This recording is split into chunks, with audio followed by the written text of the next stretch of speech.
شما کاملا درست میگین آقای تپسوی. یک وقت بود که ما به خوردن نان نداشتم، به بودن خانه نداشتم، بسیار گیره میکردم چون که هیچ دوست هم نداشتم. نه، او وقت ما فقط یک سهاره داشتم، خداوند. هر روز فکر میکردم صبح بهتر خواهد شد، خداوند حتما یک راه را نشان میده. ما قبول میکنم که عقیده بالای خداوند امید میده، به مبارزه با مشکلات قدرت میده، طاقت میده. ولی ما یک سوال دارم، بالای کدام خدا اعتبار کنیم؟ شما میگین که یک خدا است، ما میگم نه، دو خدا است.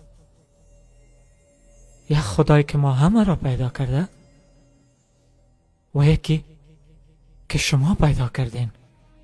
خدایی که ما همه را پیدا کرده درباره از ما هیچ چیز نمیفهم. خدایی را که شما ملایا پیدا کردین او بیخی مثل شما است، خرد است، رشوه‌خور است، وعدای دروغی میکنه، با پیسه‌دار را زود میرسه، غریبا را در قطار استاد میکنه، تعریف شکونی خوش میشه، با بانای گوناگون میترسانه.